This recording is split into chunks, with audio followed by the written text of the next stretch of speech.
Инту с рабочим визитом посетила исполняющая обязанности руководителя службы стройжилтехнадзора Коми Ольга Микушева. По инициативе главы городского округа Инта, руководителя администрации Владимира Киселева, в актовом зале городской мэрии была организована встреча с интинцами, у которых возникли вопросы по начислению корректировок за тепло. Бываю у вас не так часто, но когда бываю, всегда с огромным удовольствием посещаю ваш город, потому что вот правда очень мне нравится какой-то такой самобытный, такая архитектура красивая. Вот сегодня тоже проезжали, очень нравится отношение, всегда нравилось отношение руководства вот к благоустройству города, как вот трепетно относятся руководители города, вот эти вот березки покрашенные, как у вас детки работают, занимаются благоустройством, конечно, вызывает только самые положительные эмоции. Приехала к вам, понимаю, что вопросу для вас, наверное, не очень такому, вернее, для вас очень злободневному и важному. В апреле жители более 100 многоквартирных домов в нашем округе получили квитанции на оплату счетов за отопление с корректировкой. Цифры заоблачные, многим не по карману. Люди возмущены, они не понимают, почему такие большие суммы, и во время встречи с трудом сдерживали негативные эмоции. Наверное, уже с начала этого года оскомину на языке навила, объясняя про корректировки. Немножечко, может быть, представлю, чтобы было понятно. Я представляю орган исполнительной власти, который занимается жилищным и лицензионным контролем. Мы осуществляем контроль за деятельностью управляющих организаций в части содержания ими общего имущества, то есть как они это делают. То есть когда вот вы обращаетесь в адрес ГЖИ по городу Инте, либо в нашу службу, мы на основании ваших проверок, если видим, что есть основания для проверки, выходим на проверки, принимаем какие-то меры, если выявляем нарушения. Вот это все мы. И в том числе мы осуществляем контроль за правильностью начисления платы за жилищно-коммунальные услуги, в том числе и за отопление.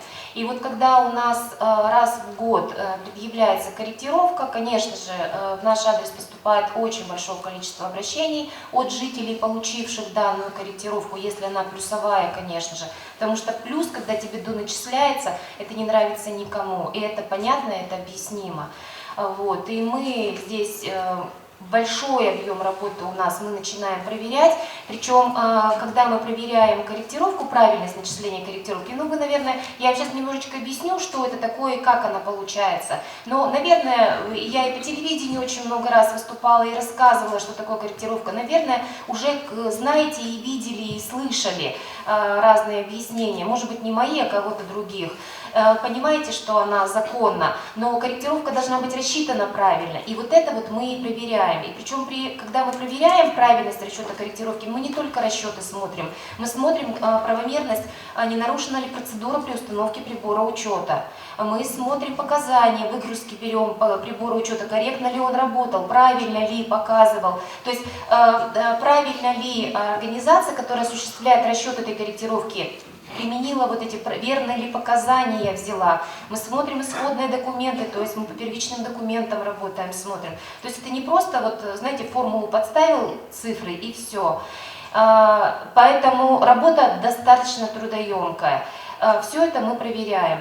Корректировка проводится ежегодно в первом квартале следующего расчетного периода. Речь идет о многоквартирных домах, в которых установлены общедомовые приборы учета. Порядок расчета платы за коммунальные услуги по отоплению установлен правилами предоставления коммунальных услуг собственникам и пользователям помещений в многоквартирных домах, утвержденными постановлением правительства Российской Федерации. В ходе корректировки размер платы за отопление пересчитывается с учетом фактического потребления тепловой энергии по данным прибороучета многоквартирного дома за прошедший календарный год. При этом изменение платы за отопление после корректировки возможно как в большую, так и в меньшую сторону. То есть как в пользу исполнителя коммунальной услуги, так и в пользу потребителя. корректировки законные, они предусмотрены порядком расчетов платы за коммунальные услуги, который утвердило правительство Российской Федерации. Корректировки предъявляются в связи с тем, что начисление платы за отопление в течение отопительного периода, например, по 2021 году, осуществлялось по показаниям прибора учета за 2020 год. А оплатить жители должны весь объем тепловой энергии, который зашел в дом в 2021 году. Поэтому исполнитель коммунальной услуги по итогам года сравнивает объемы оплаченной жителями тепловой энергии и с фактическим количеством тепла, которое зашло в дом. И вот эта вот разница, если она возникает, она и допредъявляется жителям. Причем хочу отметить, что разница может быть ведь и отрицательная, когда жители в течение года оплатили большее количество тепла, чем по факту потребили. В этом году корректировка действительно положительная, и обусловлено это тем, что 2021 год был значительно холоднее, чем 2020, по которому жители и оплачивали тепло. Поэтому корректировка такая большая. Но мы с вами понимаем, что корректировка, сказали уже о том, что она, да, законна, но она должна быть правильно рассчитана. И поэтому, когда жители сомневаются в правильности расчета вот этой предъявленной им к оплате суммы, они в первую очередь должны обратиться в организацию, которая предъявила счет, за разъяснениями, почему такая сумма.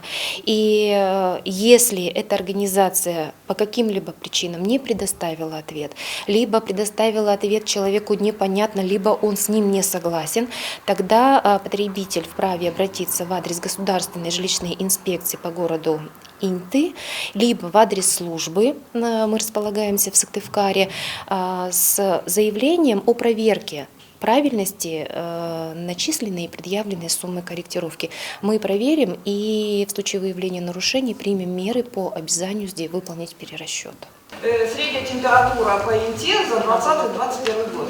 Я человек дотошный, я, зашла на ссылку, тут дается на сайт, и любой город можно посмотреть среднюю температуру, Усинска, там, Воркуты и так далее. Так вот это фальшивка, изготовленная АО «Комэнергосбытовая компания». Температура не соответствует. Вы исключен месяц июль, все видели. А температура написана среднегодовая. В году сколько месяцев у нас? 12, да? Я считала, 3 раза пересчитывала. Температура наружного воздуха в 2021 году -5, у меня получилось -3,2. То есть теплее гораздо. Поскольку вы говорите, что теплоноситель отпускается по графику, температурному, учитывается температура наружного воздуха, то это фальшивка, вы понимаете? Вот посмотрите, посчитайте. Ну, в прокуратуре вчера это показывали. Ни в управляющей компании, ни в энергосбытовой компании нам не могли объяснить, куда делся месяц июль. Средняя годовая температура. Там же не было отопления, поэтому, наверное. На данный момент жители более 40 многоквартирных домов обратились с жалобами в Государственную жилищную инспекцию и службу Стройжилтехнадзора Коми. Размер корректировки во всех домах разный, из чего складывается сумма. При подаче одинакового для всех объема ресурса интинцы не понимают. Сумма корректировки зависит от количества тепла, которое по факту зашло в дом. Дома у нас разные. И, казалось бы, даже по конструктиву два одинаковых дома, но они могут потреблять разное количество тепла. И зависит это от состояния внутридомовой инженерной системы теплоснабжения и горячего водоснабжения в доме. В одном доме управляющая компания следит за данными системами, постоянно регулирует эти системы, принимает меры по энергосбережению ресурса для того, чтобы потребить нужное количество тепла, а не огромное количество тепла, которое потом будут вынуждены потребители оплатить. А в другом доме совершенно другая ситуация, когда управляющая компания и собственники не следят за своим имуществом. И вот получается повышенное потребление тепловой энергии, которое собственники затем оплачивают в виде корректировки. Завышенная температура обратной сетевой воды на 20%, и это видите и вы тоже, КСК, когда составляете, и получается наш дом потребляет 400 с лишним, не знаю, в чем он там измеряется, объем тепла, в отличие от норматива 200, хотя в других домах еще ниже даже норматива в эти холодные месяцы. И за этим никто не следит, за этими нарушениями. Повышение расхода сетевой воды на 15 тонн в час. 15 тонн в час – это нормально? Это акт составлен, который ПАО Т+, это не мы придумали. Вы писали обращение в ГЖИ? Конечно, мы писали, в ГЖИ, да, и в ГЖИ, везде мы проводим писали. проверку, да? Есть заявление. Почему не Никто не проверяет, пусть воруют. Они сидят в кабинетах и пишут Да, от руки. пишут нам Никто не просто проверяет. отписки. Этот расчет, Никто не который мне проверяет, сейчас это вранье. прислали, там тоже не полный. Не учитывают площади нежилых помещений. Почему в нашем доме 440 квадратов, их просто выкинули из расчета, пишут 0. И никому не доказать. Это целый месяц нам надо отправлять вот эти письмами, переписываться. Когда приходишь в абонентский отдел, там девочки, они даже не могут назвать тариф, по которому мы платим. Ну это ж ненормально, нас везде отфутболивают. Типа идите оформляйте рассрочку. Почему нам не отсчитываются за наши же деньги? Что мы Напишите, платим? пожалуйста, наверняка у вас уже есть обращение. Да. Напишите обращение в службу, я его с собой заберу. Мы проверим все расчеты, которые и, значит, запросим все расчеты, перепроверим. Здесь я вам хочу сказать, что специалисты у нас, вы говорите там в Сыктывкаре, в Сыктывкаре у нас в службе специалисты очень хорошие. Мы во всех этих вещах реально разбираемся, поэтому посмотрим ваш дом. Только дайте нам все материалы, если у вас что-то есть, все приложите, потому что... Надо все проверять. Но вы поймите, по обращениям, вот ваш дом проверим обязательно. Все прикладывайте, готовьте, сканы сейчас сделайте, я все увезу, все зарегистрирую, все ответим. Ответим вот именно мы, служба. Это сделаем. В связи с многочисленными обращениями граждан надзорные органы уже проводят проверку правильности начисленных корректировок платы за отопление, произведенных ресурсоснабжающими организациями. Обращений достаточно большое количество. Мы эти обращения, каждое обращение мы проверяем. Сейчас мы находимся в проверках, результатов пока окончательных еще нет. Ориентировочно когда будет? По закону мы должны проверить в течение месяца. Есть ли возможность проверить факт выставления этих корректировок? Поскольку даже от управляющей компании поступают жалобы, что когда выставляются корректировки, да, берется за площадь всего дома. То есть не учитывается то, что там есть неотапливаемые какие-то помещения, мусоропроводы, либо там двойные счета, получается, есть часть помещений арендованных, да, и, соответственно, берется полностью вся площадь дома. То есть вот проверить вот такие как бы факты, да, что нет ли двойных начислений, как бы это раз. Второй вопрос. Установлены счетчики, да, и когда счетчики выходят из строя, кто за это несет ответственность? Управляющая компания или жители несут? Почему жители платят деньги управляющей компании, да, за благоприятное проживание свое, да, определенную сумму в месяц? Счетчик выходит из строя, и жители вынуждены платить по фактическим начислениям, да, то есть как бы, ну, считают, ну, как бы это неправильно, кто-то должен понести наказание, там, возможно, управляющая компания или кто. То есть вот такие вопросы непонятны. Мы проверяем. Причем я в самом начале сказала, что когда мы проверяем, мы запрашиваем и паспорт дома технический, то есть мы учитываем все площади, мы смотрим жилые, нежилые, места общего пользования, все это учитываем. Затем по содержанию внутридомовых инженерных систем вопрос. Кто должен содержать? Изначально вообще вот по жилищному законодательству общее имущество в доме – это все, что крыша, подвал, лестничные клетки – это все общее имущество собственников. И помимо содержания принадлежащего собственнику жилого помещения, собственники обязаны надлежащим образом содержать и общее имущество. И они вот эту обязанность реализуют путем заключения договора управления с управляющей организацией. То есть перекладывают эту обязанность, не то чтобы даже перекладывают, не перекладывают, обязанность остается на собственников. Они поручают управляющей организации за определенные деньги выполнять определенный перечень работ и услуг. Поверкой общедомовых приборов учета, контроль за состоянием приборов учета и внутридомовых инженерных систем при наличии управляющей компании должна выполнять управляющая организация.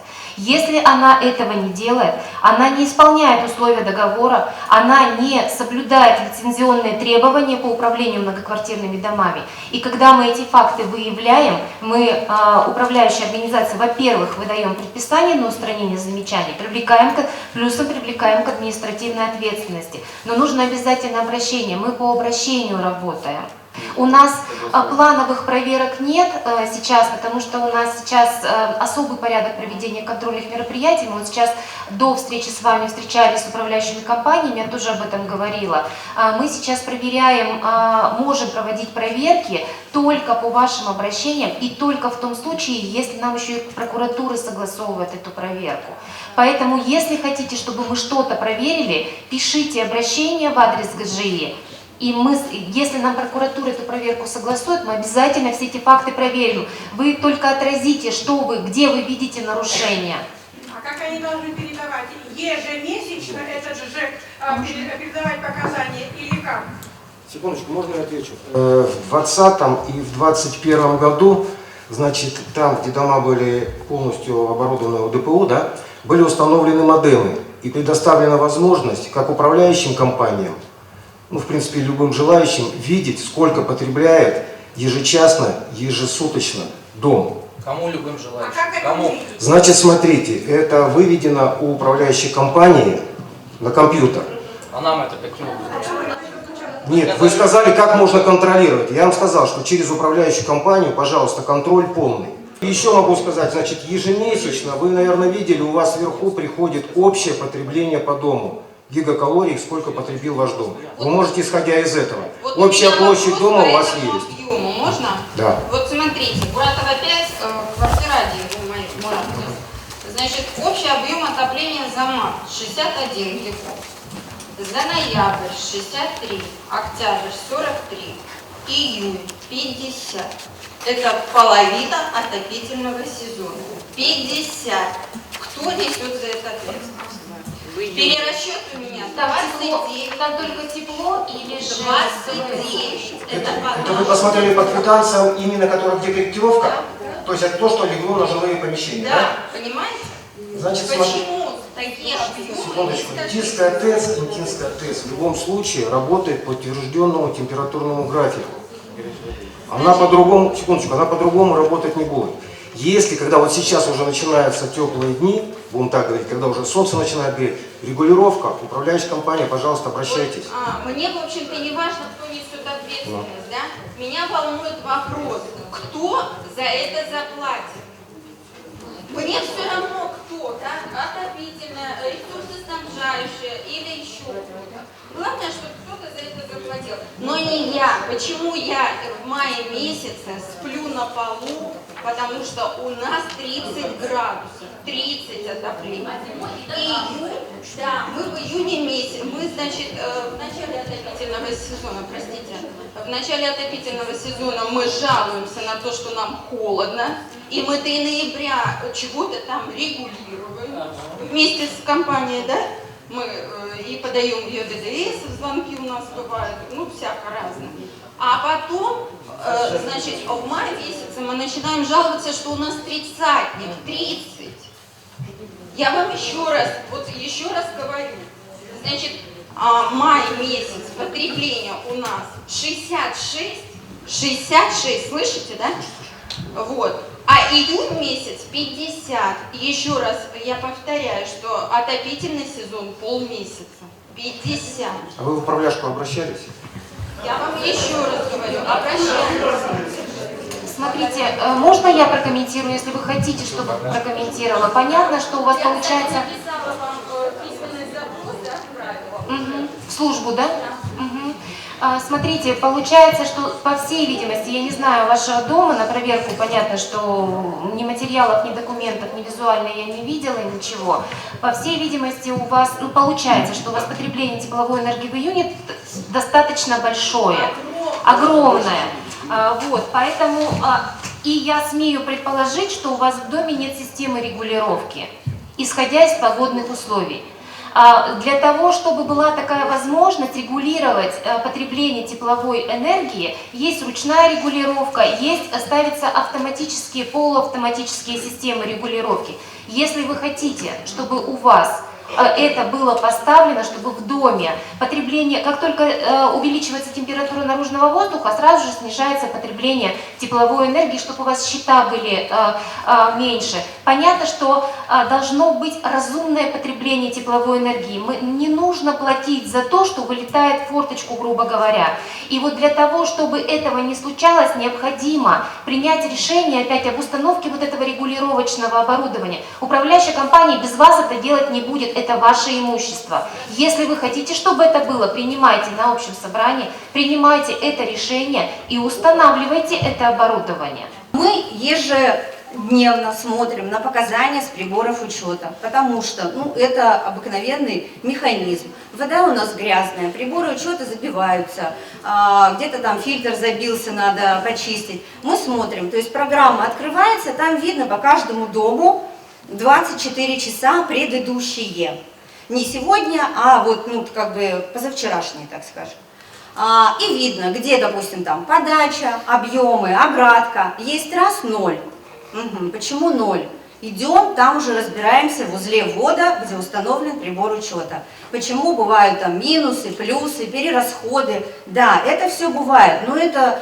Понимаете, дом, отключили электроэнергию, встали насосы, запустили заново. То есть пока эта вода стекла, где-то грязная, где-то забилась. То есть за этим надо, безусловно, следить. Но проблем с тем, чтобы получить показания с прибора учета, вообще не существует. Я вам сейчас объясняю. Как с энергосбытовой компанией, вы можете, как сегодня они являются исполнителями коммунальных услуг, вы можете сегодня обратиться к ним, чтобы они вам дали точно такие же за месяц, за час, за сколько хотите. Нет, я понял, но почему я должен вот эту портянку писать, заполнять, оставлять? И придет человек, который там когда-то подготовится, откроет мне подвал, я посмотрю, целый ли счетчик. Подвал там не надо смотреть. Так может на нем пломбы нет, может меня здесь вот так вот по полной. Многие жители Инты считают, что Интинская ТЭЦ не следит за температурным графиком. Зачастую весной батареи в квартирах намного горячее, чем зимой. Дышать в домах нечем. Люди вынуждены круглосуточно держать все окна открытыми. Фактически отапливается улица. Ресурсоснабжающая организация обязана работать по тепловому графику температурному, который утвержден самой организацией и согласован с руководителем администрации. Если она не нарушает этот график, то тогда она действует правомерно. И если у ресурсоснабжающей организации нет возможности снизить подачу коммунального ресурса, то здесь нужно принимать все-таки меры по установке внутри дома оборудования, которое позволит регулировать прием тепловой энергии для того, чтобы платить разумные суммы. Оплата коммунальной услуги по отоплению осуществляется одним из двух способов – в течение отопительного периода, либо равномерно в течение календарного года. Субъектам Российской Федерации предоставлено право определения способа начисления платы за отопление. Чтобы перейти на способ начисления по фактическому потреблению собственникам жилья, достаточно принять такое решение коллективно, провести собрание и предоставить протокол в ресурсоснабжающую организацию. На общем собрании принять решение об изменении способа начисления платы за отопление. У нас сегодня начислять плату за отопление только за фактически, то есть только в отопительный период. Нет тепла летом, вы за него не платите. Весной я вам предлагаю уйти на этот способ, но перестаньте, вы меня слышите в конце концов или нет? Мы 3 года назад провели собрание с жителями о переходе по фактическому употреблению, исходя из показаний общедомовых приборов учета. Перейти вы можете в любое время, проведя собрание. Да, в январе вы платите много, в июне меньше, в июле не платите, в августе не платите, с сентября начинаете платить. Когда мы проводили собрание с жителями по факту о переходе, то есть я жителям говорила, что вы, проверить корректировку очень сложно, потому что ежемесячное показание, я сегодня вижу, смотрю дом, Морозова 16, потребил 120 гигакалорий, да, я могу проверить все, сколько предъявили, потому что я тоже в своих счетах пишу объемы потребления и тепловой энергии, и электрической энергии. То есть я могу посмотреть, сколько выставили энергетики, сколько выставляют, сколько фактически на приборе учета потребили. То есть проверить ежемесячно легко. Проверить за год, конечно, очень сложно, формулы расчета. То есть, безусловно, надо смотреть и площадь, входящую в состав общего имущества, жилую, нежилую, арендаторов и так далее. То есть это сложные расчеты. По факту, вот оно сегодня, 120 гигакалорий, ваш дом, 5000 квадратных метров, разделили, есть нежилые, посмотрели, предъявили нежилым арендаторам или не предъявили, на какую площадь поделили. Легко проверить ежемесячный расчет, сколько предъявляется, тяжело проверять год. Поэтому, конечно, выгоднее переходить на оплату по факту. Так а меньше там оплатится? Вопрос, это вопрос не меньше и больше. Вопрос, смотрите, не больше и меньше, то есть от перемены мест слагаемых сумма не поменяется. Но вы будете платить и факт. В январе есть отопление, вы платите. В июне нет отопления, вы не платите, понимаете? Так я в январе 6 тысяч заплатил, я и в июне, естественно... А в июле вы не заплатите, понимаете? А в июле на показании прибора учета стоит гигакалория, потребленная только на подогрев горячей воды, на отопление 0. От корректировки действительно можно уйти для того, чтобы не оплачивать корректировку, для того, чтобы не сталкиваться с таким вообще понятием, как корректировка. Жители, проживающие в домах, оборудованных общедомовыми приборами учета, вправе на общем собрании изменить способ начисления платы за отопление. Они могут принять решение о начислении платы за отопление только в отопительный период. При таком порядке расчетов начисление платы будет осуществляться только в отопительный период, но жители должны понимать, что в холодные месяцы сумма платежа будет значительно, достаточно такой большой, но при снижении тепловой нагрузки, когда температура повышается, температура наружного воздуха, потребление тепловой энергии в доме будет меньше, и, соответственно, платеж будет меньше. Это весенние месяцы, это осень, а летом жители вообще не будут ничего оплачивать. И самый огромный плюс данного способа – это, конечно же, отсутствие корректировки. Поэтому рекомендую всем жителям все-таки взвесить, обдумать и принять правильное решение. Если будет принято собственниками решение все-таки о переходе на иной, на такой способ оплаты за отопление, такое решение должно быть принято на общем собрании собственников помещений. Если собственники затрудняются в проведении такого собрания, они могут обратиться в адрес управляющей организации с заявлением о проведении такого собрания. Управляющая организация обязана это собрание провести в течение не более чем 45 дней. Единственное условие, такое заявление должно быть подписано собственниками, обладающими не менее чем 10% голосов от общего количества голосов в доме. Исполняющая обязанности руководителя службы стройжилтехнадзора Коми Ольга Микушева также посоветовала интенцам создать советы многоквартирных домов, в которые войдут собственники помещений. Это необходимо для более эффективного и быстрого решения различных вопросов, в том числе связанных с управлением домом и его содержанием. Если люди не хотят этого делать, то согласно Жилищного кодекса совет должен быть избран по инициативе органа местного самоуправления.